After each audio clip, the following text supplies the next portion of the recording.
Hello my viewers, তো পুরনো দিনের নতুন একটা ব্লগে তোমাদের ওয়েলকাম জানাচ্ছি। সব তুমি খাও, সব তুমি খাও। ও এত চকলেট ক্যাডবেরি খেতে পছন্দ করে। খাও খাও, কত খাবো? খাও খাও খাও খাও খাও। বৌদি দিয়েছে তোমার জন্য। হ্যাঁ, এগুলো ভালো খেতে, চেন্নাইয়ের, খেয়ে দেখো একবার। বৌদি চেন্নাই গেছিলো, তাই জন্য ও যেহেতু চকলেট খেতে পছন্দ করে তাই জন্য ওকে সেগুলো দিতে বলেছিল, আমার হাত দিয়ে পাঠিয়েছিল, তাই ওকে দিয়ে দিলাম। আর এদিকে চা ফা খেয়ে চলে এসেছিলাম রান্না করতে। আর সেদিনকে রান্না করছিলাম পাবদা মাছ। চলো, পাবদা মাছ খেতে তোমরা কারা কারা ভালোবাসো? আমার কিন্তু খুব ভালো লাগে। আমি বিয়ের আগে খুব একটা পাবদা মাছ খাইনি, আমার শ্বশুরবাড়িতেই পাবদা মাছটা বেশি খাওয়া হয়। তো আমি এখানে এসেই পাবদা মাছ খাওয়া শিখেছি, রান্না করাও শিখেছি। আর পাবদা মাছের মেন একটা ইনগ্রিডিয়েন্ট, সেটা হচ্ছে তোমার ধনেপাতা। ধনেপাতা ছাড়া পাবদা মাছ রান্নাই হয় না।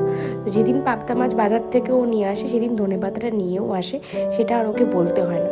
তো এদিকে করতে করতে মশলাও কষানো হয়ে গেছে, আর এদিকে পাবদা মাছের মেন যেটা হচ্ছে সেটা হচ্ছে সর্ষে পোস্ত।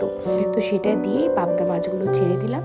তো এইদিকে দেখতে দেখতে আমার পাবদা মাছ কিন্তু রান্নাও হয়ে গেছে, আর এদিকে নামানোর আগে দিয়ে দিলাম ধনেপাতা।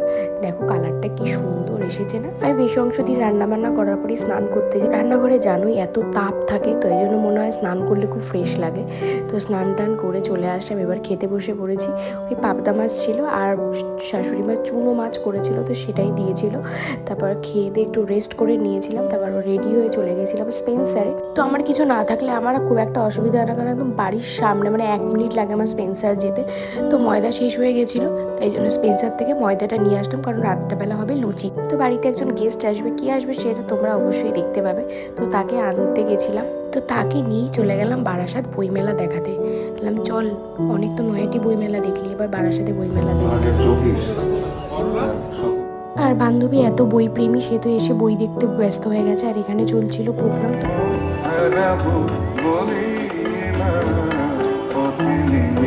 তো আমরাও খানিকক্ষণ দাঁড়িয়ে একটু প্রোগ্রাম দেখে নিলাম, বেশ সুন্দরই প্রোগ্রাম হচ্ছিল।